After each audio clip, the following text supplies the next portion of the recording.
Hello everyone, this is Dr. Prerna Singh, and I'm just going to continue with my last video. So we were going through this question, and we made one process account as well. Our question. Let me uh, give you a brief about the question again. So product passes through three processes A, B, and C. These were the wastages, and these will be counted as normal loss. So 10,000 units were issued to process A account, and all these expenses were given. Okay. So let us start with the solution. So in my last video, I made this process A account. Okay. So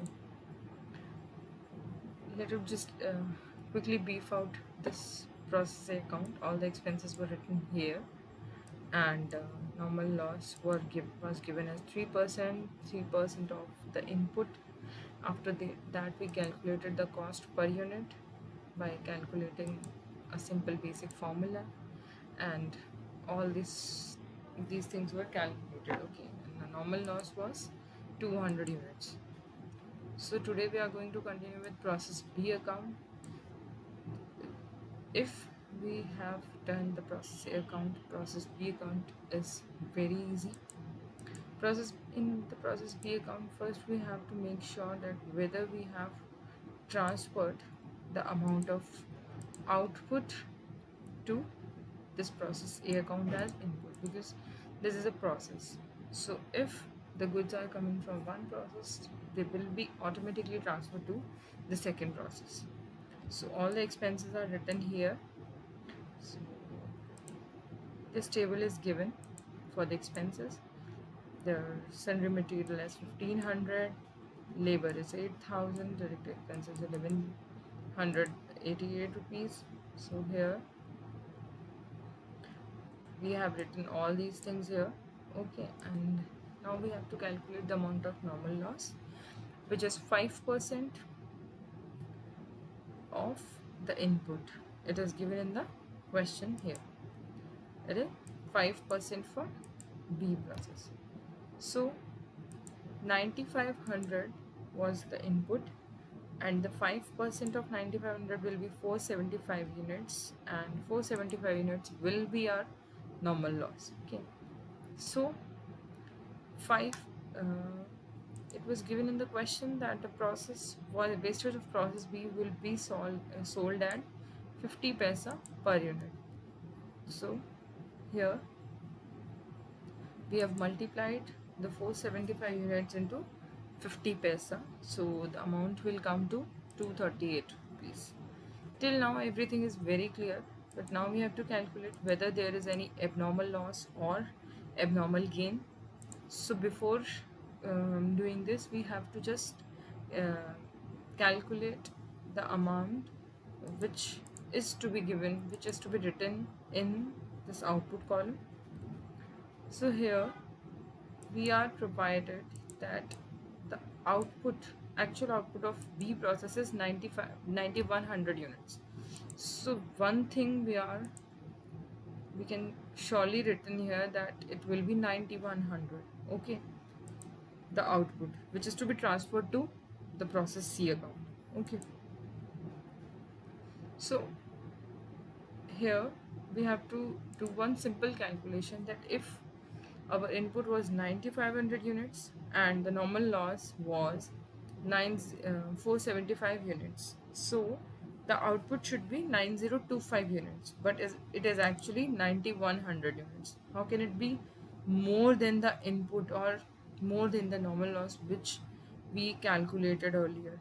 So there must be some normal gain. I told you earlier in my last video that abnormal gain is nothing but a reduction in normal loss. So normal gain cannot be actually encashed in terms of rupees. It can only be transferred to the normal loss account. This statement will be explained later. Okay, so the difference between this 9,025 units and the actual output will be counted as our abnormal gain. So here I have written the abnormal gain as 75 rupees. So now we have to calculate the cost per unit. I told you the formula. Add all the expenses. Okay. Deduct the amount of normal loss divided by the number of units minus the number of units will that are counted in normal loss. So the cost per unit will be 3 rupees per unit. Okay.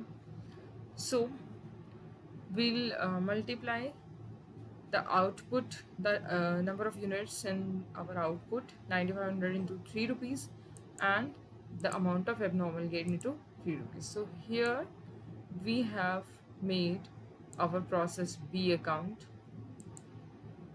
very easy. So we'll go next towards the process C account, which is our last process account. So here first we have to understand that whether we have transferred the output of process B account to the process C account. So here we have transferred this amount and the units. Same, the expenses will be written on the debit side. It has given the question 500, 65, 100 and 2009. So we have written all the three amounts of the expenses.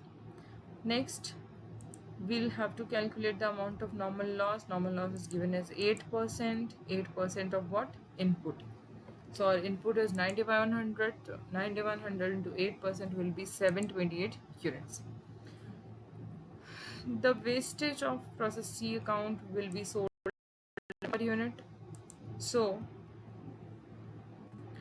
here it is 728 units into 1 rupees is equals to 728 rupees. Okay. So now one thing is different, that we are transferring the output of last process account, our process C account, to the finished goods stock account, because now our goods are ready. So this is going to be our finished goods. Okay. So the output is given here. It is 8100 units. Okay. So 8100 units will be written here. Now we have to calculate whether there is any abnormal loss, abnormal gain. Okay. So how would we calculate? We first see that what was the input. It was 9100. Okay. So our normal loss was 728 and our actual output is 8100. So 8100 and 728 will be deducted from this 9100. Okay. So here we are going to get our abnormal loss. If this amount was in negative, so that would have been our abnormal gain, but it is not the case. So this will be our abnormal loss, which is written here in the process account. Okay. So by which the cost per unit will be calculated as below. All the expenses will be added minus the amount of normal loss divided by total input minus the units of normal loss. So here we are getting our cost per unit, which is 4.25 rupees per unit. Okay. So the amount of abnormal loss and the finished goods stock account will be calculated with this 4.25 rupees. So here the most important part of the question has come. We have to make the abnormal loss and abnormal gain and normal loss account. So it is very easy. First we will make the abnormal loss account. We are just going to take the values from our process account. In the process A account, the abnormal loss was 350 rupees. Okay. So here I have written the process A account to process A account 350 rupees. It is simple general ledger rules I'm applying over here, and to process C it will be 1156 rupees. Okay. So here we have to see that the scrap value, the amount which we are going to get by selling the scrap. For process A it was 0.25 rupees, and for process C it was 1 rupee per unit. So here we will calculate the amount of sale of scrap by multiplying the number of units with the amount, the per unit amount which we are going to get after selling the scrap. Okay, and ultimately after selling the scrap, the leftover amount will be transferred to the P&L account because it is a kind of loss. Okay, so next we are going to make abnormal gain account and normal loss account. We'll have to make these two accounts simultaneously. Okay, see, there was abnormal gain only in the single account, process B account. So let me uh, let you have a look. Yes, here it is, process B account. The abnormal gain is 75 units. Okay, 75 units, and here the amount is 225. As it is, we'll copy this amount to the abnormal gain account. Okay, so before going to these entries, we'll have to make our normal loss account.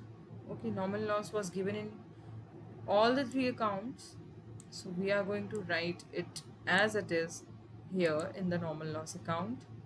Okay, to process B, process A, B, and C. Now we are going to just sell the scrap A, B, and for C. Okay, so first we talk about A. For A, there were 300 units in the process A as normal loss. All the 300 units were sold at rupees 25 paisa. Okay, so 300 into 25 paisa will be 75. Done. But in case of process B, 470 out of 475, there were 75 units as abnormal gain. So let me show you the process B account. 475 units were our normal loss, but out of these 475 units, I told you earlier that abnormal gain is nothing but a reduction is normal loss. So out of this 475 units, we are going to calculate the amount of abnormal gain over here. So we are going to write here by abnormal gain, which was 75 at the rate of 50 paisa. Okay, so 75 into 50 paisa is 38, and the left 400 units will be written as normally by cash. Okay, and in case of process C, there was no abnormal gain, so all the 728 units will be transferred to by cash. Okay, like this. Now we are going to solve our last account, that is abnormal gain account. So here, first of all, we'll write this amount that we have sold, okay, to process 75 and 38. So the leftover amount will be transferred to P&L account as we transferred it in the abnormal loss account. So same will be transferred to costing P&L account, because right now it is a kind of profit, or we can say that loss which was never incurred. So before going further, we have to understand these statements. Abnormal gain means saving that part of normal loss. Okay, that means the part which is covered in abnormal gain. Normal loss can be covered through the sale of scrap. So due to abnormal gain, rupees 38 could not be covered because it was a part of normal loss. Okay, so this was the question. This was a basic question of process account. Hope you all have understood the concept. Thank you.